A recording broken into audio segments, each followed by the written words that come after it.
Hello বন্ধুরা, চলেছি সকাল সকাল একটা নতুন ভিডিও নিয়ে। দেখতেই পাচ্ছ আজকে কিন্তু আমি তাড়াহুড়ো করে সাইকেল নিয়ে কোথায় চলে যাচ্ছিলাম বলো তো? জন্মাষ্টমীর পরের দিন আমি চলে যাচ্ছিলাম মধুদের বাড়িতে, কারণ মধু আমাকে যেতে বলেছিল আগের দিনে। কিন্তু আমি তারপরের দিনে গেছিলাম সকালবেলা, কারণ রাত হয়ে যেত।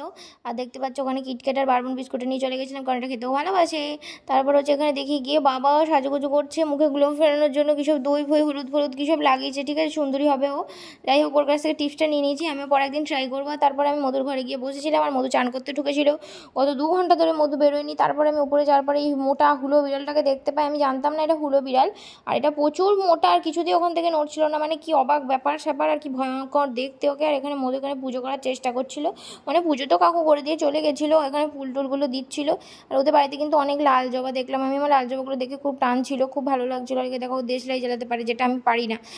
জানি এটা খুব সিম্পল কাজ, কিন্তু আমি পারি না, কি আর করা যাবে, আমি মানিয়ে নিয়েছি এটার সাথে।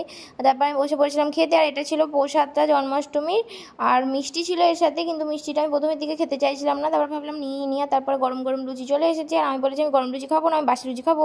তার জন্য তার সাথে আমাকে বাসি লুচিও দেওয়া হয়েছিল। এখানে দেখতে পাচ্ছ চানা ছিল, আলুর দম ছিল, তারপর সিমই ছিল, সুজি ছিল। এগুলো সব কিন্তু মধু রানী বানিয়েছিল। কাকিমা বলছিল মধু খুব কষ্ট করে সুন্দর করে বানিয়েছে, আর মধু কিন্তু সত্যি রান্নাগুলো সুন্দর করে বানিয়েছিল। আলুর দমটা কিন্তু কাকিমা বানিয়েছিল। আর এখানে আমি খাওয়া দাওয়া করছিলাম। জীবনে খাওয়া দাওয়াটাই তো সব, তাই না? খাওয়ার জন্যই তো বেঁচে থাকা, তাই জন্য আমি খেয়ে নিচ্ছিলাম ঝটপট করে। আর তারপরে শেষে কিন্তু তালের লুচি আর এটা একটা সন্দেশ ছিল। তো এই সন্দেশটা তালের লুচি বলছি, তালের ফুলুরিটা খেয়ে নিয়েছিলাম এখানে। তারপর মধুর সাথে একটুখানি শুয়েছিলাম, খাওয়া দাওয়ার পর আমরা রেস্ট করছিলাম। তারপর রেস্ট করার সময় কিন্তু বিড়ালটা কিন্তু তখনও বেরোয়নি, পাশের ঘরে ওকে বন্ধ করে রাখা হয়েছিল।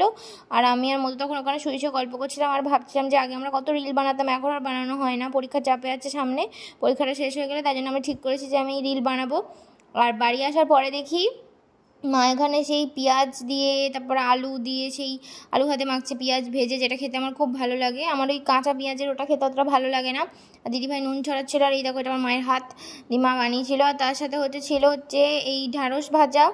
আর তার সাথে ছিল আরেকটা জিনিস, সেটা হচ্ছে যে ডিম দিয়ে ডাল। এটা এখন মা নতুন শিখেছে, আর এটা নাকি বাবার খেতে ভালো লেগেছে, তাই জন্য এটা এখন রোজ চলছে প্রায়। আর আমার সিম্পল খাবার দাবার খেতেই বেশি বেশি ভালো লাগে। আর তারপরে বিকালবেলা একটা ভুট্টা খেয়ে নিয়েছিলাম। আর ভুট্টার সাথে ভুট্টাটা 2-3 দিন ধরে আমি শুনতে পাচ্ছিলাম যে ওখানে নাকি পোড়াতে দিচ্ছে না, তারপর দেখি হঠাৎ করে পোড়াতে দিচ্ছে। আর এটা নরমই ছিল মোটামুটি। আর তারপর আমি এখানে একটা ভিডিও করে নিয়েছিলাম, আমি দেখো আকাশ বসে বসে কার সাথে ব্যস্ততা দেখাচ্ছিলো, আর আমি এখানে বসে বসে ভুট্টা খাচ্ছিলাম। আবার বাড়ি আসার মানে এটা পরের দিনে দেখি বাবা বলেছিল কিমা দিয়ে ঘুগনি খাবে, তো মা সেই জন্য আয়োজন ফায়োজন করে রেখেছিলো। আর এখানে সেই জন্য একদম রেডি হয়ে গেছে, তো রসুন টসুন ভেজে একদম ডায়েটের গুলি মেরে সব কিছু আমার মা রান্নাবান্না শুরু করে দিয়েছে। আর তারপরে হচ্ছে এখানে দিয়ে দিয়েছিলাম পেঁয়াজ কুচি, আর তার সাথে ছিল রসুন কুচি, পেঁয়াজ কুচি দেওয়ার পর ওই দেখো ওখানে মাটনের কিমাটাও সিদ্ধ করে রেখে দেওয়া হয়েছে। আর আজকে কিন্তু আমাদের বাবুর্চি হচ্ছে দিদিভাই, মানে আজকে দিদিভাই রান্না করবে। আর দিদিভাই রান্না করা মানে একটা বিশাল ব্যাপার, সবাই বুঝতেই পারছো। তো যে কোনোদিনও করে না সে করা মানে সেটা একটা বড় ব্যাপার ঘটে জীবনে। তো এখানে বাকি জিনিসগুলো রেখে দেওয়া হয়েছিল, আর মা বলেছিল একটু সুন্দর করে করতে হবে, তাই জন্য সুন্দর করে করা হচ্ছিলো। আর পেঁয়াজ টিয়াজ ভাজা হয়ে গেছিলো, আর কিমাও দেওয়া হয়ে গেছিলো। আর এটার ফুল রেসিপিটা কিন্তু আমি তোমাদেরকে শর্টসে দিয়ে দেবো। আর তারপরে ঘুগনির কলাইটাও সিদ্ধ করা ছিল, তো সেটাও দিয়ে দেওয়া হয়েছিল, কারণ রান্নাটা তো শেষ করতে হবে। আর ঘুগনি কিন্তু রেডি। আর তোমরা চেষ্টা করবে যে কাঁচা লঙ্কা শুকনো লঙ্কাগুলো এগুলো খুব লিমিটেড দেওয়া, কারণ হচ্ছে নাহলে শরীর খারাপ করবে। আর তারপরের দিনেই কিন্তু ছিল আমাদের মৌলি রানী, মানে যিনি আমাদের বাবুর্চি, তার বার্থডে। তো এখানে তাই জন্য দিদিভাইয়ের জন্য ফুল কিনে নিয়েছিলাম আমি। আর ফুলেরও শর্টসের ভিডিও আমি দেবো, কারণ ফুলটা অনেক সুন্দর ছিল দেখতে।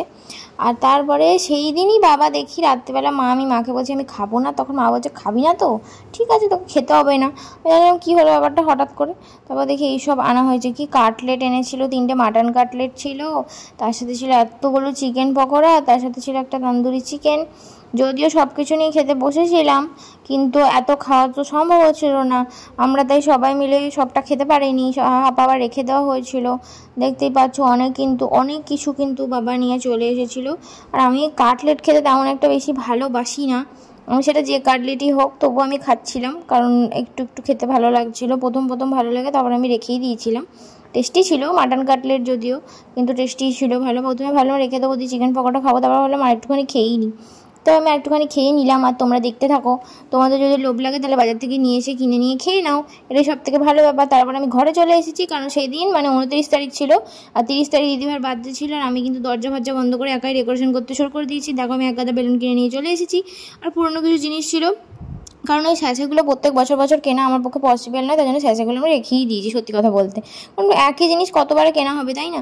আবার যখন পুরনো হয়ে যাবে একটু তখন কিনবো। আর এখানে বসে বসে আমি বেলুন ফলাচ্ছিলাম, আমি কিন্তু অনেকগুলো বেলুন ফলাচ্ছিলাম। আমার হাতে যেহেতু আমার এক্সটেনশনটা করা ছিল, তাই জন্য আমার সুতো বাঁধতে খুব প্রবলেম হচ্ছিলো, কিন্তু তারপরে আমি সুতো বাঁধছিলাম। যদিও আমি রাত্রেবেলা ভেবেছিলাম যে আমি গার্ডার নিয়ে আসবো, কিন্তু গার্ডার আমি কোথাও খুঁজে পাচ্ছিলাম না। কারণ যাই হোক, খুঁজে পাওয়া আমার পক্ষে কোনো কিছুই পসিবল না, আমি মাকে ছাড়া কোনো কিছুই খুঁজে পাই না। এই দেখো অনেকগুলো আমি বেলুন ফুলিয়ে নিয়েছিলাম, মোটামুটি 12-13টা বেলুন ফুলিয়ে নিয়েছিলাম। আর এই দেখো এই ছোট্ট কেকটা আমি ঈশিতার কাছ থেকে নিয়েছিলাম, কেকটা কিন্তু অনেক টেস্টি ছিল।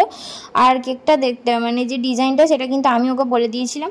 আর দেখতে পাচ্ছ এটাই হচ্ছে আমার ডেকোরেশন। দু একটা টুনি আবার জ্বলছিলও না, মানে অন্য একটা টুনি ভেবেছিলাম দেবো। আর এই ছোট্ট ডেকোরেশনটা আমি করেছি। তোমাদের যদি এরকম ডেকোরেশন করানোর ইচ্ছা হয় তাহলে আমাকে বাড়িতে ডেকে নেবে, আমি রাত্রেবেলা গিয়ে বেলুন ফুলি করে দিয়ে চলে আসবো। আর আজকে ছিল আমার দিদিভাই সোনার বার্থডে। দিদিভাই সোনার শর্টসের ভিডিও তো আমি সেদিন 30 তারিখে দিয়ে দিয়েছিলাম, আর আজকে তোমাদেরকে বাকি ভিডিওটা দিয়ে দিচ্ছি। আর তোমাদের যদি ভিডিও ভালো লেগে থাকে তাহলে অবশ্যই লাইক শেয়ার অ্যান্ড সাবস্ক্রাইব করতে ভুলবে না। আর আমার দিদিভাইকে হ্যাপি বার্থডে লিখতেও ভুলবে না। আর থ্যাংক ইউ ফর ওয়াচিং। তাড়াতাড়ি করে তোমরা অনেক বেশি করে চ্যানেলটাকে সাবস্ক্রাইব করে দিও। টাটা।